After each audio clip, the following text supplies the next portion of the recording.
again.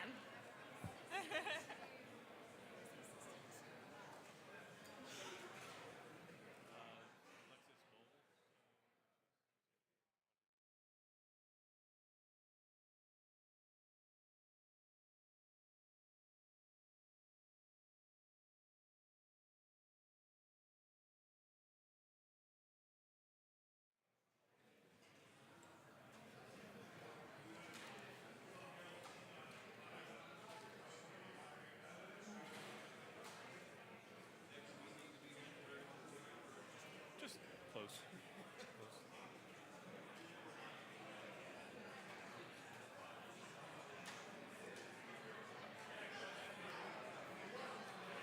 Good morning, all.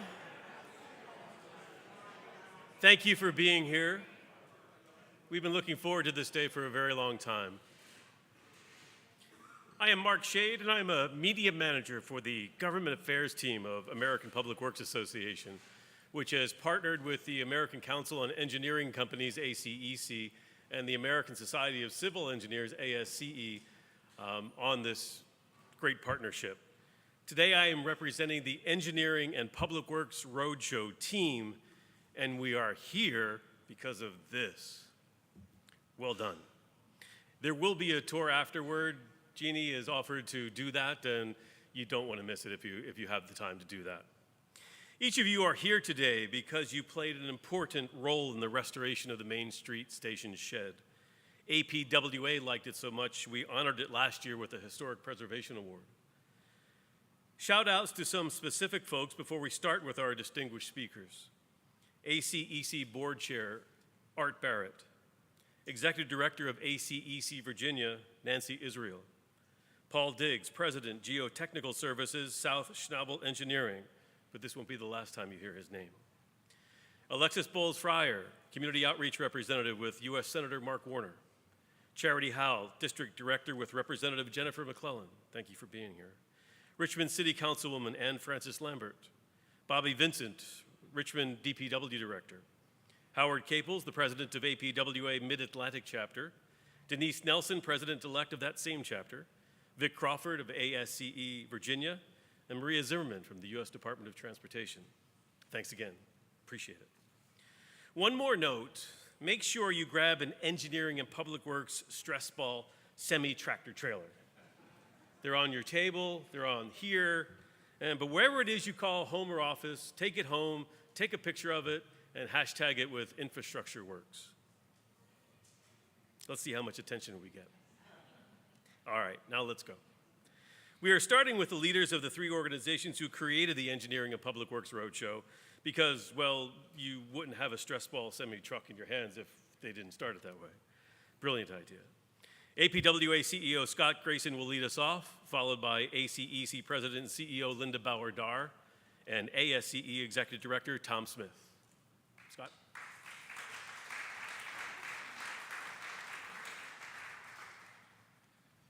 Thank you, Mark. So I had an image that you might see in a movie where someone is minding their own business and they come off of a train and there's a big crowd and they just show up at the mic, and but I actually am involved.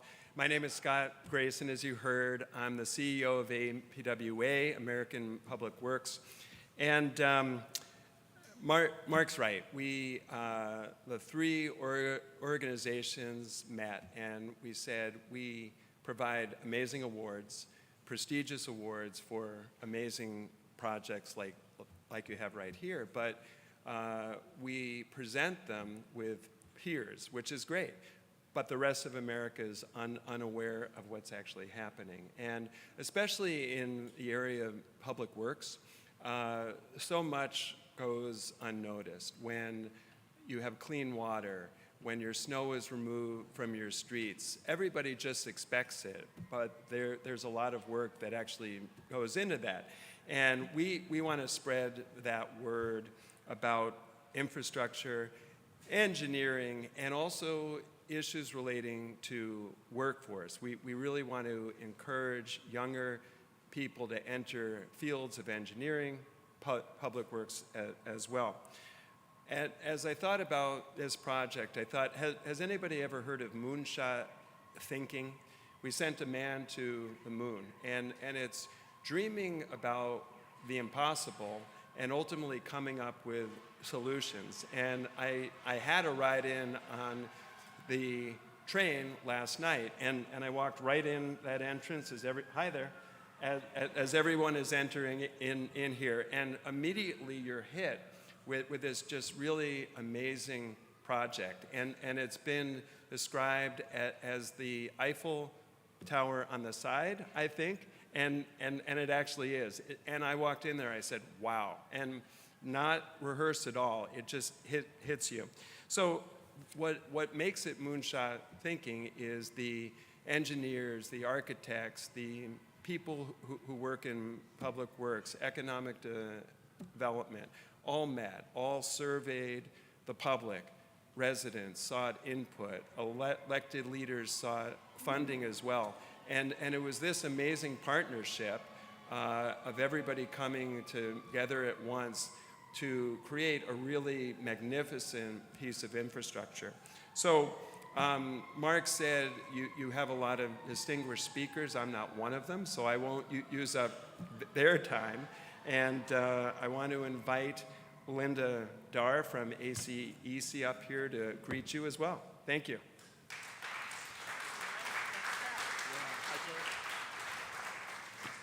So I'll just echo what Scott just said. In a former life, I used to run the Short Line and Regional Railroad Association, so I've been to a few rail facilities, and I had the same reaction. I've never been here, and this is totally a wow. So congratulations to everybody involved, and I'm just very hopeful that this is the kind of thing that will encourage people to ride the rails. We need more people riding railroads in this country, and this is a great way to entice them to do that. So as Scott said, I'm CEO of the American Council of Engineering Companies out of Washington, D.C. I'm joined this morning by our leadership in Virginia and by our national chairman, Art Barrett of Gannett Fleming. 200 years ago, if you can believe that, construction of America's rail system began. And it began with engineers and people that work with engineers. We got started surveying and mapping and building what would ultimately become truly a lifeline for our growing nation. Railroads opened the way for the settlement to the West, sparking economic opportunities and stimulating the development of towns and communities that have become the fabric of the greatest nation in the world. Today, we're both preserving that history and transforming multimodal transportation to meet the needs of today. Built in 1901, this train shed is one of the earliest and best examples of riveted steel construction in America, while serving the most populated rail corridor in the country, and I know all of you are familiar with that. Virginia railroads date back to 1827, when they facilitated the movement of agricultural products. Today's Virginia rail system includes 3,000 miles of line operated by 2 Class 1s and 9 short line railroads moving people and freight. When infrastructure works as it should, it not only allows us to travel seamlessly, it also spurs economic development and connects communities, just like we've seen here with this beautiful train shed. This building has been through hurricanes, it's been through floods, and it's been through fires, but here it stands. These are the stories that we're highlighting around the country to inspire the next generation of engineers and public work professionals, as we encourage students to look at their surroundings differently and envision the future with them being a part of this tremendous profession. Safer roads, cleaner water, more reliable energy, and a more robust supply chain are all on our horizon. Every day, our engineering industry is building on the rich history of American ingenuity, and now with the bipartisan infrastructure law projects on the way, there will be even more events like this where we can gather together and celebrate. But we need help. We encourage all of you to ask the students in your life to contemplate a career in engineering. Like many industries, we're experiencing a severe shortage. We have thousands of job openings. Still, we need another 82,000 engineers just to fulfill what was laid out in the bipartisan infrastructure law. In addition to inspiring students, we're urging our leaders in Washington, Senator Kane? Yeah, to support, thank you, to support policies that incentivize STEM education and immigration policies that bring talented foreign engineers back to the United States. And this is the kicker. This is where many of them earned their engineering degrees in the first place. And we urge Congress to continue support for the bipartisan infrastructure law so that projects like this one can continue to remind us of the great things that come from common sense investment in infrastructure that makes our lives better and reminds us of the history that made our nation great. So thank you again for joining us today to celebrate engineers and infrastructure that works for America. And with that, I'm going to introduce my colleague, Tom Smith, from the American Society of Civil Engineers.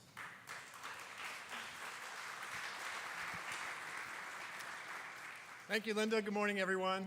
Greetings. It's a pleasure to be here with you. As the country becomes increasingly interconnected and the need for alternative transportation options grows, I'd like to commend the entire team that worked on this project. That includes Schnabel Engineering, our Department of Public Works here in Richmond, the architects and engineers, and the entire team that worked on this. This is a project that rejuvenates the region with multimodal transportation hubs, provides an alluring event space, while also at the same time preserving a national historic landmark. I mentioned yesterday in an interview that my father, I have a picture of my father 80 years ago in 1943 when he was at Union Station hopping on a train. He would have come right through this train station on his way to Camp Lee, now Fort Lee, before he headed off with the 94th Infantry Division, fought in the Battle of Bulge in Patton's Third Army we all recall what happened in World War II. But that was part of the history of this country right here in this train station. His father, also named Tom Smith, in 1911 would have come up from Alabama to move here to Washington, D.C., and came right through this train station as well. And then went back through this train station when he headed back to Alabama when he went into World War I. So there's a lot of history here that is preserved. I think an incredible job of preserving our history, but we're also looking forward to the future, both locally and nationally. While engineers are keenly focused on the function of a project, we also know that visually enticing structures can inspire and connect communities and attract future generations of skilled workers to the field, which is the motivation behind our Roadshow series and to being here today. The bipartisan infrastructure law, and thank you, Senator Kane, for your support of that law and being a leader with that. Congress has signaled through that it understands the connection between infrastructure and the community. More than $66 billion will be allocated to rail investments over the next 5 years. The funding can go toward adding passenger rail service, modernizing train stations like the one that we're in, and improving public safety. For example, the bipartisan infrastructure law also provided Arthur Ashe Boulevard Bridge just 4 miles down the road with $18 million last year. That will go toward modernizing a 79-year-old bridge, and that's not unusual for our infrastructure in the United States to be of that age or more, and increasing its height to allow for freight trains and pedestrians to safely cross. ACEC applauds Congress for approving these funds and localities and agencies for implementing them effectively and making sure that we are forward-looking as we're doing that with resilient, sustainable infrastructure. Although this new funding has the power to transform America, it can only realize its full potential with the help of skilled public work professionals and civil engineers. And as you heard Linda reference, there certainly is a shortage there, and we need to make sure that we are attracting folks into engineering and public works professions, because these are really creative, forward-looking professions that truly make a difference. Projects like the Main Street Station Shed can help draw in a future generation of public works professionals and civil engineers. Recent studies have shown that a growing number of young adults prioritize careers when they can have a positive impact on their communities, when they can make a difference. And that is what making transportation easier for families and workers, facilitating economic activity, preserving our historical heritage.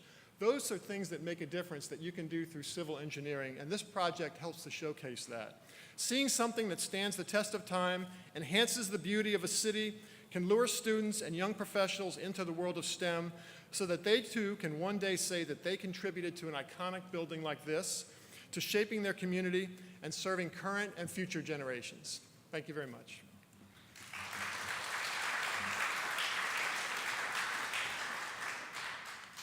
Thank you, Scott, Linda, and Tom.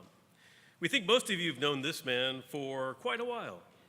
City Councilman, Mayor, Lieutenant Governor, Governor number 70, and now United States Senator. Thank you for being with us, Senator Tim Kaine.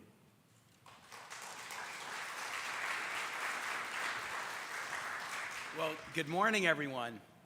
And it is a good morning, and I want to thank everyone who's come to do this roadshow in a place I love very much. So to the organizations that are traveling the country, emphasizing the transformative infrastructure investments we're now making, but also emphasizing the need to attract and train the next generation of workers and engineers. I couldn't be more happy as a former mayor to welcome you to my hometown of Richmond, and to particularly thank the Richmond city professionals and state professionals who are here, especially those from the Richmond Department of Public Works and Public Utilities. I want to give you a little personal history, Tim Kaine's connection to this. I want to talk a little bit about the infrastructure investments that we're now making at the federal level, and then finally I want to respond to what I've heard from the organizations about the need to focus on training our next generation of infrastructure professionals. Personal connection. I was a city councilman and mayor, and this building was owned by the Commonwealth of Virginia, and it was closed. Amtrak service had ended in the mid-'70s to Main Street Station. The facility had undergone some uses as a retail space, as state offices, but it was closed. Rail would transmit right by freight and passenger rail, but not stop here. When I got elected mayor in 1998, I had a talented group of folks working with me, and 3 of them are here today. I don't know why I've aged and they haven't, but Vicki Badger and Jeannie Welliver and Diane Linderman. Where is Diane? Diane Linderman. And together with my council colleagues, we talked about restoring passenger rail service to downtown Richmond and reopening Main Street Station. It was owned by the state. It was a tough negotiation between the Gilmore administration. As I remember, I think the Secretary of Administration was Brian Slater. And we had a negotiation to buy the property back from the state. It was complicated because we needed not only to buy Main Street Station, but the state's consolidated lab building was right next door, and we needed that for parking. So we had to find them a new spot for the consolidated lab building. And then that also required the moving of the Richmond Children's Museum, which was in the spot where we moved the consolidated lab. So it was complicated. But at some point during my time as mayor, it was probably 1999 or 2000, we closed that deal. And then we commenced to try to work with our legislative delegation. At that time, Tom Bliley was key, and John Warner, Senator John Warner was key, to get the funding to do the parking deck and do these renovations. Main Street Station reopened to passenger rail service when I was lieutenant governor. I believe it was in 2003. This space that you're seeing behind you, and you're seeing folks come in and out as waiting for trains or getting off trains, it's so active. So for those of you who don't live in Richmond, the Youngkin administration had inaugural events here. The big parties in town are in this space because it's so beautiful. I've officiated at weddings in this space. I've now done 23 weddings for people who've met while working on my staff. And I did a wonderful wedding here for a staffer, Russell Wade, a couple years ago. It is a very well-used facility, and it's part of a multimodal transportation hub because it's not only Amtrak service, but Richmond Pulse, our really, kind of high-quality and frequent commuter inside the city bus service comes right outside. And we also have bike trail access from here to the Capitol Trail, which is a bike trail that runs from Richmond to Jamestown. So this is a real hub of transportation in the city. And it's done wonderful things for downtown to see it reopen again. So I am extremely happy to be here and to be here with people who were part of the vision of reopening Main Street Station. And when the design of our station was recognized by the U.S. Postal Service with the Forever USA postage stamp recently, I think we all really felt a great deal of pride. Last, on the personal side, I can now walk here and take a train to Union Station and walk to my office, which is great. And I see this building now every day that I'm in Richmond, and it always brings back such great memories because of its iconic design and the fact that it has gone from an unused asset to one that is now a really important community asset. We are in a golden age of infrastructure, at least in terms of funding. And it's not just the infrastructure bill. In the last few years, monies that we voted on in the American Rescue Plan, which went to both states and localities because those were one-time dollars, were heavily used around Virginia for infrastructure projects, including one that's just about 6 blocks from here, improving the city's combined sewer overflow system to protect the James River. This infrastructure bill has already produced $4.5 billion of investments in Virginia, with more to come in future years. And so projects like the Arthur Ashe Bridge and other projects all around the metro area and all around Virginia, airport, road, rail, power grid, all of these are being advanced by the infrastructure bill. In the Inflation Reduction Act, there is money in that for advancing on clean energy, including investments in power grid and clean energy architecture. In the CHIPS and Manufacturing Act, there is investment funds to spur American manufacturing, a little bit different from infrastructure, but some of the same kinds of workers and engineers we might want are affected by that investment as well.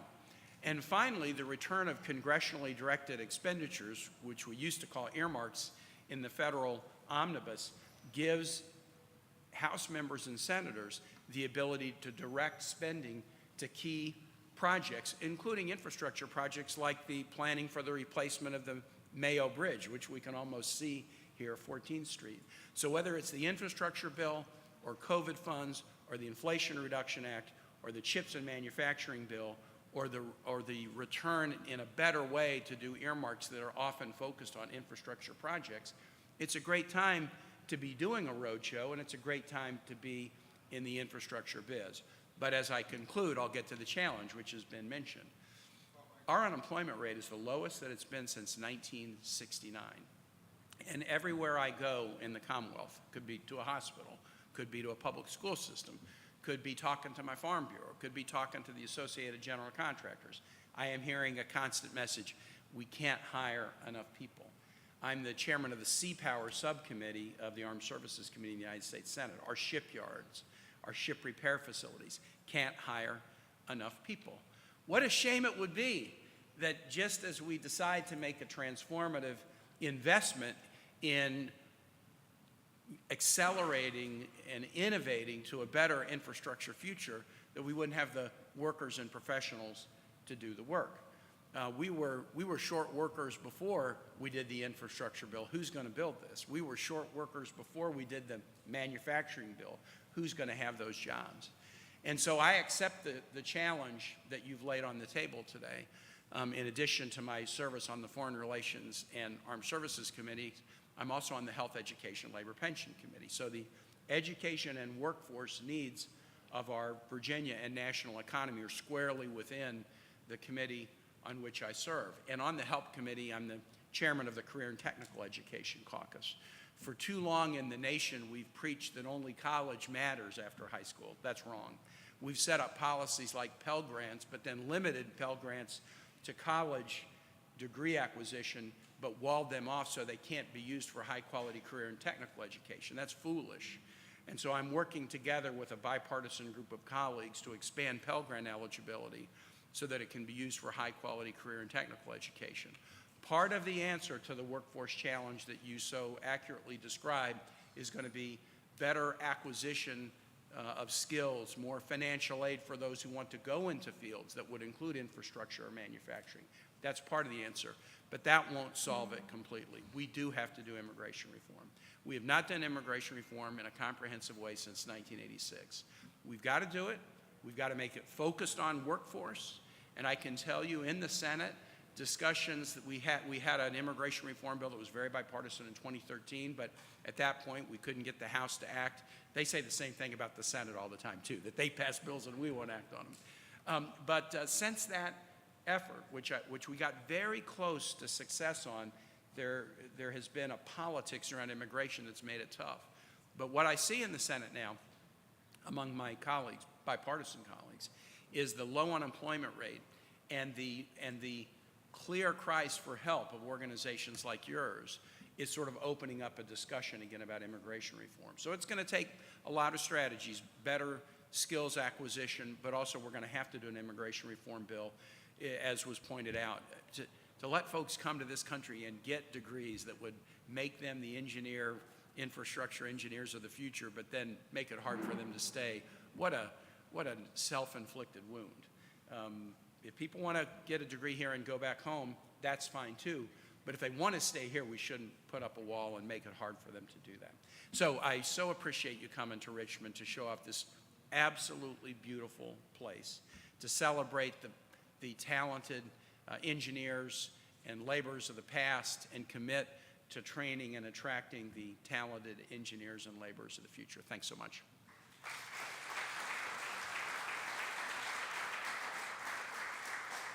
Thank you, Senator Kane. All three of our organizations advocate for our members on Capitol Hill and with federal agencies. Sometimes it's a friendly challenge, sometimes it's a little bit more serious. Two of the many panels we interact with are the U.S. Senate Environment and Public Works Committee and the U.S. House Transportation and Infrastructure Committee. Three chairs from those committees wanted to be here with you today, but could not due to schedule conflicts. They are here, however, by the magic of digital recording. Please welcome video remarks from U.S. Senator Tom Carper, U.S. Representative Sam Graves, and U.S. Representative Rick Larson. Well, good morning, everybody. I'm United States Senator Tom Carper, Delaware Senior Senator and Chairman of a committee in the Senate called Environment and Public Works. Thank you for the invitation to share some thoughts with all of you today. I also want to thank you for the work that each of you do with your lives. We may write the infrastructure laws in Congress, but it's civil engineers and other public works professionals around the country who make these investments real for the people that we serve. Bad infrastructure can be easy to notice. And you notice when a pothole damages your car or your truck, when your neighborhood floods, and when polluted drinking water threatens your health and that of your family. For years, these problems have impacted far too many communities due to a lack of investment in our nation's infrastructure. You know that, I know that. And as many of you probably know, the American Society of Civil Engineers offers an honest assessment of where our infrastructure stands every 4 years. In the 2021 report card, America's infrastructure received a grade of C-, not C+, not C, C-. Unfortunately, we're working to change that, and we're off to a good start. Thanks to President Biden's leadership, last Congress, we were able to pass, as I think you all know, the bipartisan infrastructure law, a once-in-a-generation investment in our nation's infrastructure writ large. The bipartisan infrastructure law includes historic investments for our roads, for our highways, for our bridges, for mass transit, for ports, for airports, for drinking water, wastewater, sanitation, broadband deployment, and the list goes on and on and on.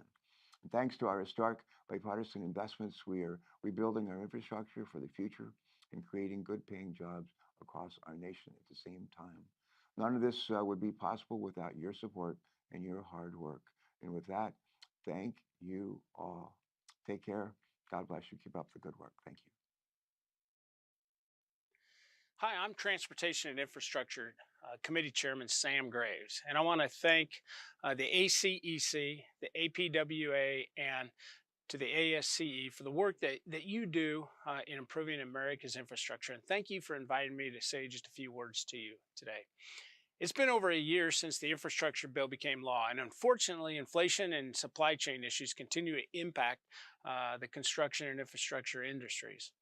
As a result, the purchasing power of the law's $1.2 trillion continues to be diminished.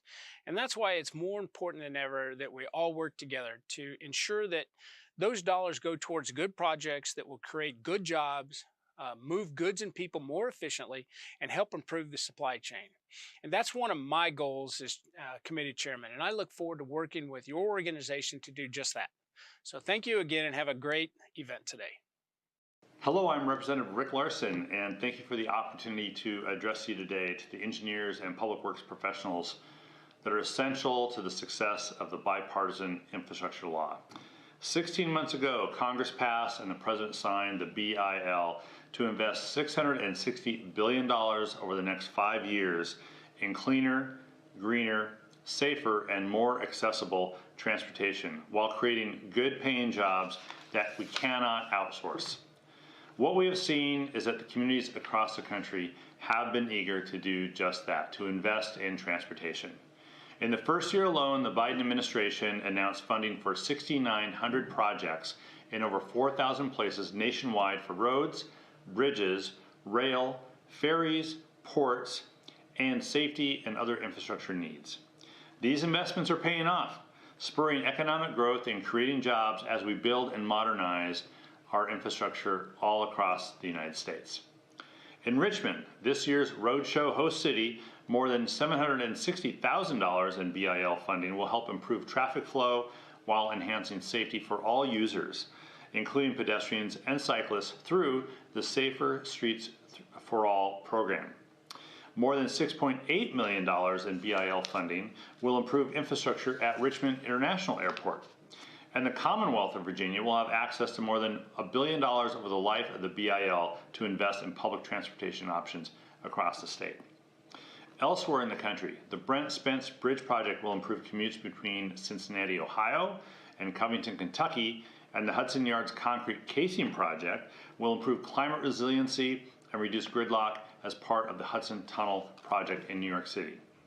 Now, in my home state of Washington, communities now have access to the critical funding that they need to remove and repair more than 400 fish barrier culverts to improve and restore fish passage, as well as funding to transition from diesel buses to low and no emission buses, and to expand service hours in transit agencies around the state.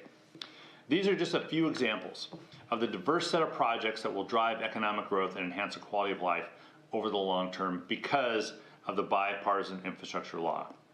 Projects like these, made possible by substantial funding levels for mega grants, RAISE grants, and the infra program, all demonstrate what we can achieve when the federal government offers a true partnership to states.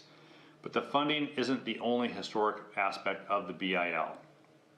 New initiatives and policies will allow us to truly transform our infrastructure to work for the next 50 years and beyond that.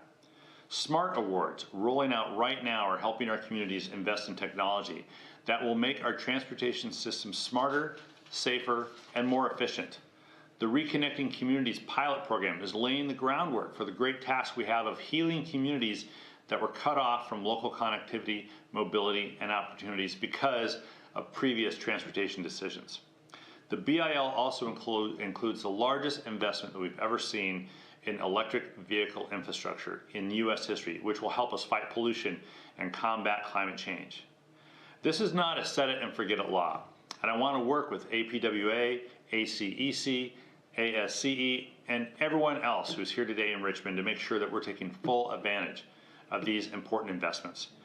Now, as the new Democratic leader of the Transportation and Infrastructure Committee, I want all of our communities and businesses, big and small, to benefit from this historic investment that we just made with the bipartisan infrastructure law. So thank you again for being valuable partners in making the BIL happen in our communities. I look forward to working with you in this Congress and future Congresses to build a cleaner, greener, safer, and more accessible transportation network. Enjoy the Roadshow.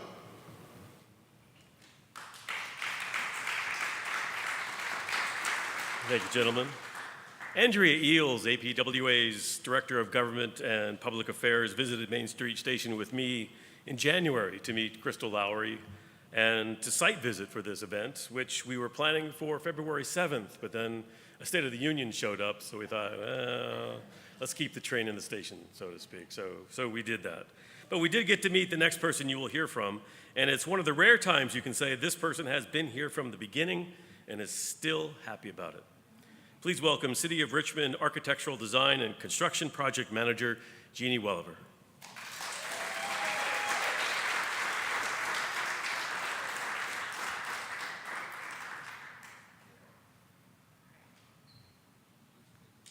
Wow. A lot of our partners are in the room today. I want to make this a little more personal about the team. So it was true almost in the beginning. This project wasn't a project that we received a capital budget, here's your funding, here's your concept. go at it. This was a project that was a dream of Vicki Badger. I was grateful to join you along the way.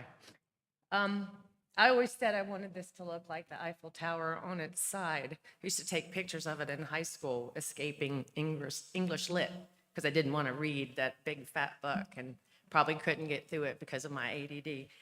So I asked my teacher if I could come down and take pictures of the city and many of these farmers market, some of the vendors that were there that day. When I got my job as an architect for the city, it was from Don Charles, who believed in me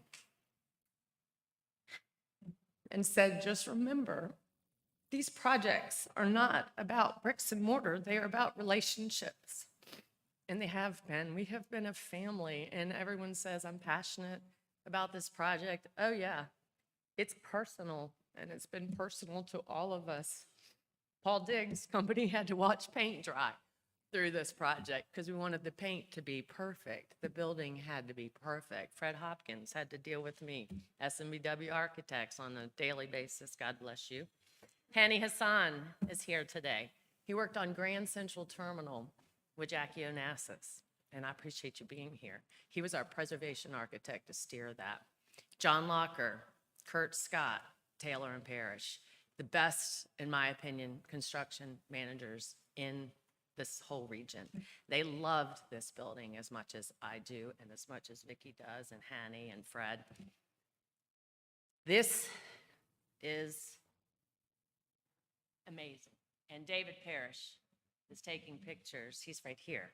He took this picture of this project. The press, for some reason, I know the reasons, didn't give this a lot of fanfare in the RTD. So my Facebook page looks like a Main Street Station Facebook page, just because I'm like, well, we're going to do something about it. So we invited all of our amateur photographers, professional photographers through the construction process so they could get a glimpse. And the pictures they came up with are phenomenal. They're on our website. There's a little video of all of those put together. And David came back one night and took this. This project is very different if the lights were off. Our whole team wanted to go back to 1901, take her back to 1901. Heavy timbered roof, restore the steel, which is really what's left in the shed from 1901, leave her alone, and just let her be a rock star with the lights and the glass. First and foremost, it's a train station. We're excited for the Southeast Corridor to connect here, our trains to Florida. Jennifer Mitchell is part of that with the FRA, and a lot of the team members. Corey Hill is here. Thank you for everything. Chip Badger, past director of DRPT, Vicki's husband. But I want to tell you why I have everyone's attention, a story I've never told. This building was built by people, and we're just people. We didn't want to fumble. It was scary at times. It's the citizens' magnificent structure, not ours. One of the wonderful people that worked here was Rob Skates. He was the site superintendent for Taylor and Parrish. He had bad knees, and he'd struggle every day getting the subcontractors together to actually build this. You can dream it up, but you have to have someone build it. Rob's knees were getting worse. The project had some delays along the way. And at the end of the project, before we opened the shed, and we hadn't secured the funding, we hadn't secured the funding for the site work yet. It was still to come, and it looked like a mess. This was happening, events were going crazy, and our site work looked like a mess. So Rob Skates, after the station was done, the train shed, he got his knees fixed because he'd been laying down on the ground every day at work in this train shed, directing the contractors to finish it up. And he got his knees fixed around November, I believe, and he came back taller. He was like 2 inches taller, and he's like, oh my God, Rob. He was walking around so proud, and then he said a couple times, my stomach really does hurt. Ugh. He was gone by summer. So I went to his bedside probably the day before he passed away, and I took him this picture for his room. And Rob said to me, you better get that site work done, please. So we did, And then, once we got that done, we applied to the APWA, 20 pages, I used every page. The chronological order is probably the most impressive. This has been a 31-year project. Vicki applied for the first grant in 1991, like $180,000, and it's gone from there to $96 million. From all the regional partners who supported this on our MPO, I know it changes names over time, so Metropolitan Planning Organization, our friends from Henrico and Chesterfield, all of them made this a priority for the region. So this is a dedication also to Rob Skates, who will never be with us any longer, but he actually built Main Street Station. On our website, it says, railroad stations were a declaration, a statement to the world of a city's worth. And I think this represents that. Thank you, APWA. This is a huge honor. Thank you.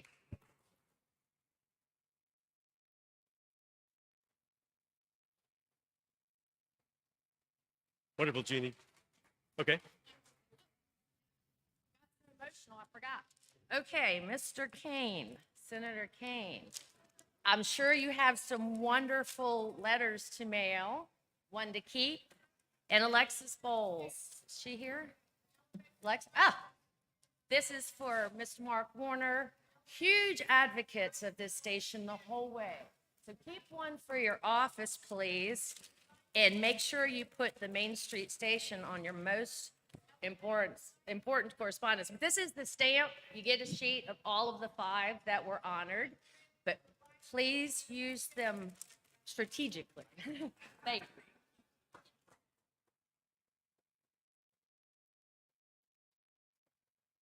Excellent. Thank you, Jeannie. Thank you all.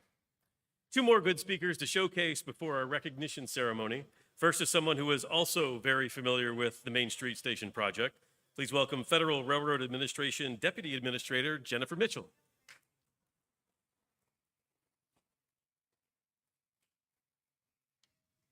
So this is such a great honor for me to be here today, too. How perfect is that? So yeah, this is a little bit personal for me, too, and I was director of DRPT before this. I think I had the opportunity to sign a couple grants for this, as well as I was very proud to be able to sign the environmental impact statement called for DC to RVA that established Main Street Station as the main downtown station for Richmond to Washington, DC rail. So that was a big honor for me, too.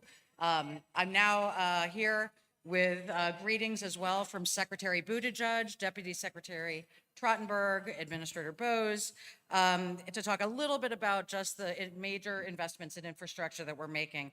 And there's really no better place to do that here than in Virginia, because we know that investments in infrastructure lead to good things for public works professionals, and we definitely appreciate the dedication to your craft for ACEC, APWA, and ASCE, who all contribute to building and maintaining a safe and modern transportation network. We respect the roles you play, and we know how much you ensure that transportation is safe for travelers and commuters.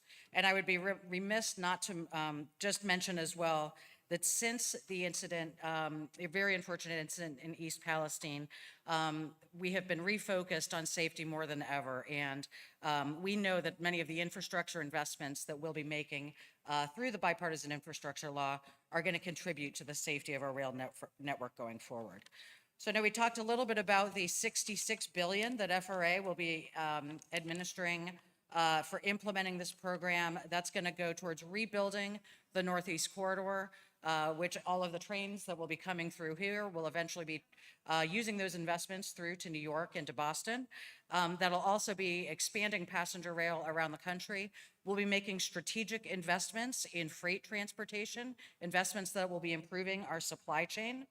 So just as a matter of comparison, last year we allocated $368 million in grants through our CRISI program, which is primarily for freight projects, and then $233 million through our federal state partnership program. This year, we'll be allocating $1.4 billion in CRISI grants and $11.3 billion in federal state partnership grants as well. So we're very thrilled, and Senator Kane, thank you as well for your support for the infrastructure bill too. Just a few days, we're going to start reviewing applications for our Corridor ID program, which is literally going to create the map for new passenger rail investments across the country. We'll also be releasing our Interstate Compacts program, which is designed to create that long-term governance for framework for passenger rail across multiple states in the future. So all of our investments go towards safety, efficiency, and reliability while getting people to where they want to be. So in total, FRA is going to make billions more in funding available across our grant programs and to Amtrak this year. I believe I see our partners from Amtrak in the house now. And the Biden-Harris administration is investing in a 21st century rail system that is long overdue in this country. These efforts are also aimed at protecting the thousands of workers who are building, maintaining, and operating the rail system. And we are ensuring that their concerns are being heard and addressed. From all of us on the FRA team, we look forward to working together. And thank you again for having me for this event.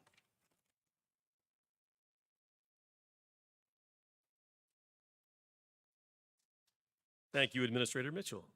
Another FRA vet is with us today, but now he's the Executive Director of the Virginia Passenger Rail Authority. And we're very glad he's here. Please welcome DJ Stadler.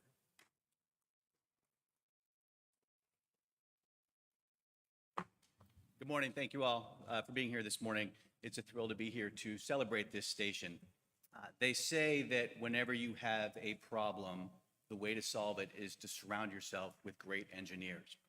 Well, this morning, as I was walking up to the station, I said to myself, I've got a problem. I've got 3 minutes to speak, and I've got about 5 minutes of material. How am I going to solve this problem? Well, thankfully, I'm surrounded by engineers. I was going to talk about the fact that the station was built over 100 years ago, and floods, and rain, and fire. Well, thank you, Linda, for that. I also wanted to talk about the fact that service stopped in the 70s, came back in the 90s. Thank you, Senator, much appreciated. Wanted to talk about the fact that it's important to have multimodal. We've got the Pulse here, we've got the, oh, you said that too. Okay, thank you very much. But I can still share that we're excited that this station has been honored on a postage stamp. Thank you, Jeannie.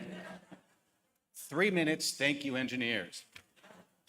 But in all seriousness, in my 25 years in the railroad industry, it's been clear to me that there are so many hidden gems that the railroad holds, and more importantly, how many opportunities we have. You look at incredible stations like this one, or the newly designed Moynihan Station in New York, and you say, wow, what could be? This gives us hope for stations like Union Station in Washington, D.C. This gives us hope for the 30th Street Station in Philadelphia, Penn Station in Baltimore. Shows us that a well-engineered, well-planned, well-designed, and well-constructed project can really make a difference not only on our transportation network, but on the cities that surround these stations. Makes it very exciting. Coincidentally, all of these stations are cities that you can get to by boarding a train, not that one because it was going south, but by boarding a train here at Main Street Station. Last year, just over 1 million people traveled on Virginia's state-supported Amtrak service. This includes service from points as far north as Boston, through Washington, D.C., along our 4 corridors to Norfolk, Newport News, Roanoke, and then, of course, here in Richmond. Over 76,000 of those passengers last year either got on the train or got off the train here in Main Street. That's almost a 50% increase from the year before. That's tremendous. The infrastructure that needs to be enhanced to continue growing passenger rail does not stop at the stations. More capacity, new routes, increased frequencies, all of those things are necessary. We have a tremendous opportunity before us to truly transform the way people move in this state and in this country. Thankfully, through the IIJA and other programs, we have federal commitment to improve that network. At VPRA, the Virginia Passenger Rail Authority, our mission is to do just that. We were created in 2020 by Virginia's General Assembly, and we're here to promote, sustain, and expand the availability of passenger and commuter service here in the Commonwealth. Long before the IIJA, Virginia's leaders recognized the need for enhanced rail service to lighten the loads on the state's highway congestion. Virginia's leaders like Deputy Administrator Jennifer Mitchell, I might point out. To address that congestion, Virginia has directed billions, literally billions of dollars to infrastructure between now and 2030. Lay new tracks, build bridges, add service. Yes, we are building a bridge, the new $2.2 billion long bridge crossing the Potomac between Virginia and DC really gets rid of the bottleneck, not only between DC and Virginia, but between the Northeast and the South. The place is at 98% congestion now during peak hours. We're adding a bridge there that not only will take passenger trains across the river, but also bikes and pedestrians on a separate pedestrian bike bridge, again, emphasizing multimodal. Our portfolio of investments will improve the infrastructure along the corridor between DC and Richmond, increasing reliability, adding capacity for both passengers and for freight. We're also doing work here in Richmond to reduce the amount of time it takes to travel between Main Street Station and Staples Mill. That train that just came in here left a station about 7 miles away 20 minutes ago. It shouldn't take that long to travel by train. This is all in addition to our work with the state of North Carolina to develop high-performance rail service between Raleigh and Richmond, and also our work in Southwest Virginia to extend passenger service beyond Roanoke out to the New River Valley. We can't do this alone. It's going to take a lot of work from a lot of partners. It's going to take significant investment above and beyond what Virginia has already committed to these projects.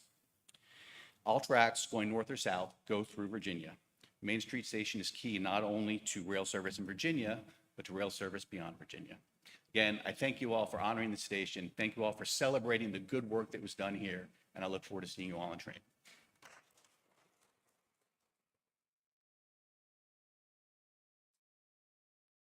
Thank you, DJ. All right, everybody, exhale. Let's go. Big breath. Get your phones out. Get the cameras going. Got a little crystal to present, and the man to do it, the great little North Carolina, Tennessee coolness about him, our APWA president, Keith Pugh.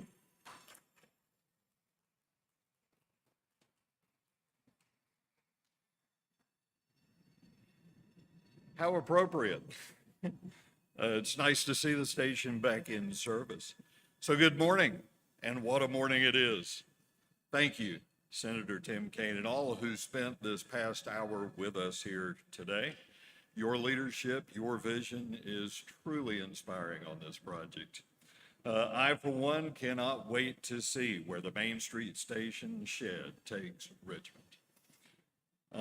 I have served on the Project of the Year Committee for APWA. I have read hundreds of award submittals. I did not serve on the selection committee during this one, but I can tell you without hesitation, there were plenty of qualified, wonderful, fantastic projects that were submitted for that award with people as passionate as you and the other folks who worked on this, submitting those projects for awards. And for you to win is truly, it is an honor, and I don't know that I can say that enough. Well, it is my job to bring the train into the station, so to speak. So as an engineer, I get excited about that. I'm not that kind of engineer. Civil engineer and a railroad engineer, two different things. But before we leave here with smiles on our faces, and the Engineering and Public Works Roadshow wants to recognize those folks that have had a hand in this project from the very beginning, or very close to the very beginning. So if Senator Kaine, if you would come up to the stage and join me. We are calling this group the Main Street Station Train Shed Revitalization Team. So Victoria Badger, City of Richmond Transportation Principal Planner, if you would come up. Jeannie Welliver, City of Richmond Architectural Design and Construction Project Manager. Hani Hassan, Buyer Blinder Bell, Historic Preservation Architect. Fred Hopkins, SMWB Architects, the project architect. John Locker, Taylor and Parrish Construction Project Manager. Kurt Scott, Taylor and Parrish Construction Field Project Manager, and in memory of Rob Skates with Taylor and Parrish Construction Site Superintendent. Paul Diggs, please join us.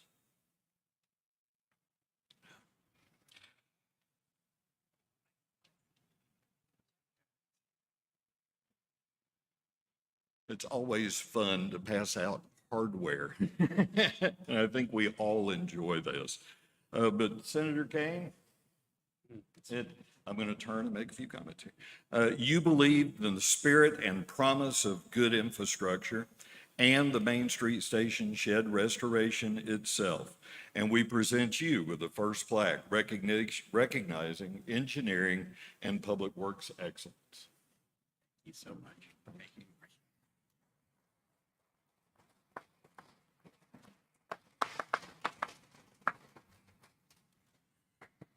I've been told that the restoration of this beautiful piece of infrastructure, for some of you, has been like raising a child.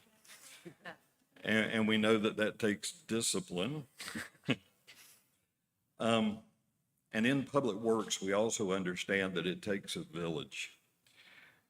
And you have all clearly demonstrated that. Your energy, your sweat equity, are all to be applauded. So congratulations, and I'm going to hand out a couple of more pieces of hardware.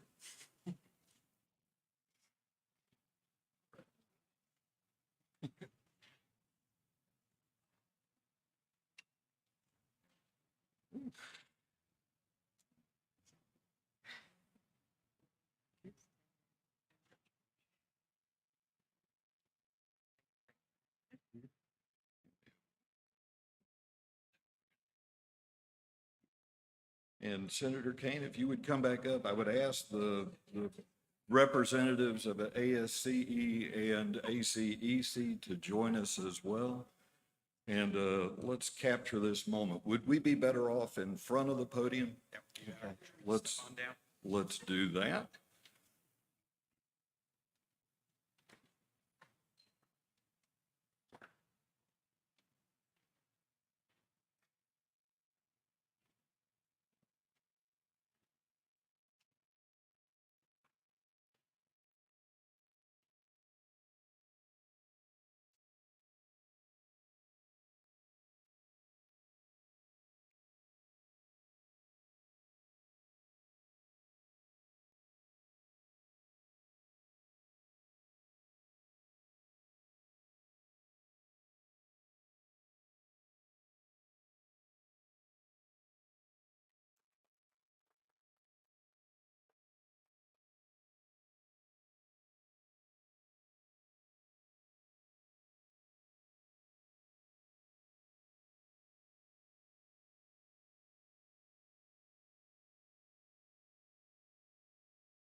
If you would, I'd love to have one more round of applause for this wonderful team.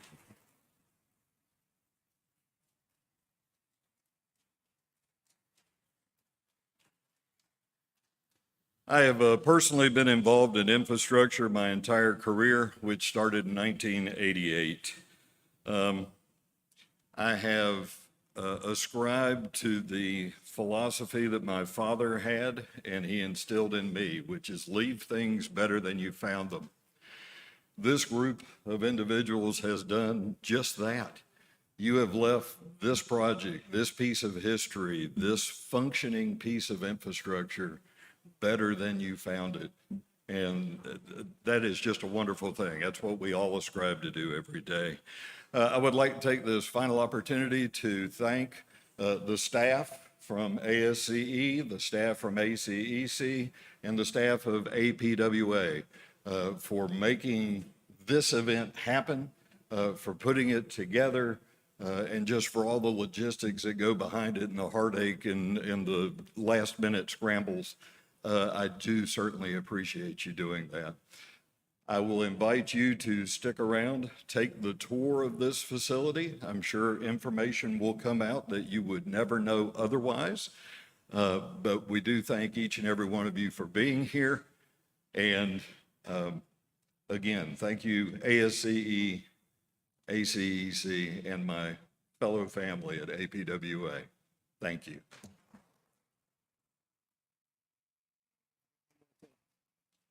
One last item, if I may. Our president did not have his earpiece in it, so I could let him know. But we want to also recognize the plaque on the wall for Jeannie Williver, which is right up there. Does everyone see that?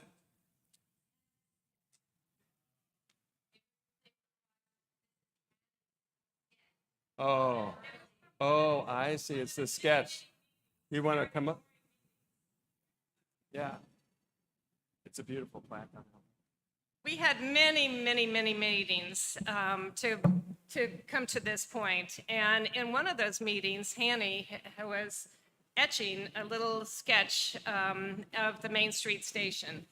And we just looked over his shoulder. It was like, wow, this is wonderful. This is great. So long ago when I retired, which was 7 years ago, Hanny and I wanted to do something for Jeannie. So we were trying to figure out how to do this, which is just, you can't thank someone who's done all that she's done. I'll get emotional. So anyway, so we got the plaque together. It just went up, I guess, a week or so ago. But Jeannie will always be here in the station. One day, hopefully, she will get the opportunity to retire. But just having Jeannie on her name on the first floor and the second floor, it just really commemorates all the work that she's done on the station and just been the person who's taken it all the way across the finish line and completed it for the city, of which it's just the beginning for all the other things that can happen at this station. But to thank it, and to Hanny, you want to say anything? Or It's been a dream come true, and it took so many people and an incredible team to make this project happen. I always remember when I came to Richmond, when this entire building was enclosed in corrugated metal as really an obstacle in the middle of Richmond. So to see this place come back to life and being able to see it in this original glory, it's really truly a dream come true. So thank you all very much.